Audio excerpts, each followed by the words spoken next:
তার ইমান থাকে? একটু আপনারা উত্তর দেন, উত্তর দেন। থাকে?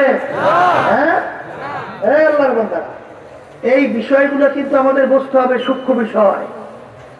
অনেকে কিন্তু মনে করি যে আইন দেওয়ার মালিক বাণী অমুক তমুক সমুক, কিন্তু আল্লাহ বলেন ওয়াজে তানিবু তাগুত, তোমরা তাগুত থেকে বাঁচো, পরহেজ করো। তাগুত কোনটা? এই মানব রচিত কুফরি তন্ত্র মন্ত্র, তাগুতের ভিতরে একটা বড় তাগুত। কথা ঠিক কিনা? আল্লাহর বান্দা, আমি চরবলাইতে মনে আছি, চরবলাই একটা লোক আসছে বলতেছে, হুজুর সব বিষয়ের ব্যাপারই আমরা আল্লাহকে এবং আল্লাহর হুকুম নবীর তরিকা অনুযায়ী চলি, কিন্তু রাষ্ট্র পরিচালনার ব্যাপারে আমরা একটু অমুক দলের নীতি আদর্শ অনুযায়ী রাষ্ট্র পরিচালনা করি। হুজুর কোনো অসুবিধা আছে? আমাকে প্রশ্ন করছে। আমি তখন বললাম, অসুবিধা আছে মানে? তাহলে সব বিষয়ে আমার আল্লাহ পারে, আর রাষ্ট্র পরিচালনা আমার আল্লাহ অপারক। কথা কয় না? জনগণের কথা ঠিক হবে? ঠিক?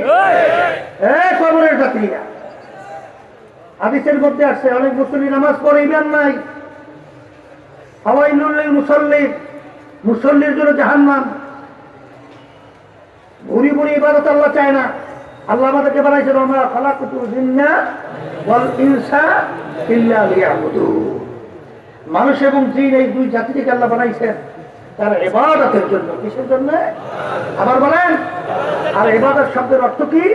বলেন মালিকের হুকুম অনুযায়ী চলা। আমরা নামাজ পড়ি, কার হুকুম পালন করি? রোজা রাখি, কার হুকুম পালন করি? হজ করি, কার হুকুম পালন করি? যাকাত দেই, কার হুকুম পালন করি? সুন্নাত তরিকা চলি, কার হুকুম পালন করি? আস্তে আস্তে, আর একটু আস্তে বলে। সেই মালিক বলছেন আকিমুস সালাহ, সেই মালিক বলছেন কুতিবা আলাইকুমুস সিয়াম। এই যে যেই মালিক এই হুকুমগুলো বলছে, সেই মালিকই তো হুকুম দিয়েছেন আকিমুদ্দিন। পার্থক্য কত দূর? হুকুমের পার্থক্য কত দূর?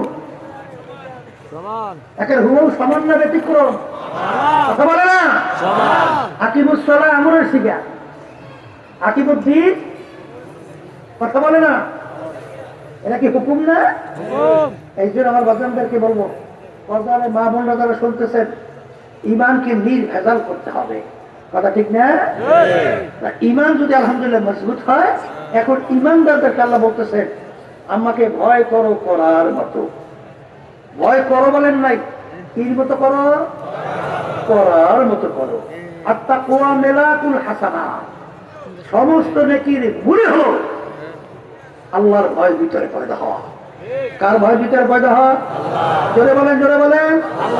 হাদিসের মধ্যে আসছে আল্লাহ রাসূল সাল্লাল্লাহু আলাইহি ওয়াসাল্লাম বলেন, যার ভিতরে আল্লাহর ভয় পয়দা হবে তার আমলনামা থেকে গুনাহগুলো এইভাবে ঝরে পড়বে, যেইভাবে গাছের পাতা যদি শুকায়া যায়, গাছ ধরে ঢাকা দিলে যেভাবে পাতাগুলো পড়ে যায়, এইভাবে যার ভিতরে আল্লাহর ভয় পয়দা হবে তার আমলনামা থেকে এইভাবে গুনাহগুলো ঝইরা পড়ে যায়। আল্লাহর ভয় ছাড়া কেউ কোনোদিন খারাপ কাজ থেকে ফিরতে পারবে? একটু মুখ খুলে কথা বলেন। ঘুষ থেকে ফিরতে পারবে? জুলুম থেকে ফিরতে পারবে? মিথ্যা থেকে ফিরতে পারবে? ধোঁকাবাজি থেকে ফিরতে পারবে? দুর্নীতি থেকে ফিরতে পারবে? তাহলে বুঝা গেল যার ভিতরে আল্লাহর ভয় আসবে তাদের ব্যাপারে হবে কি?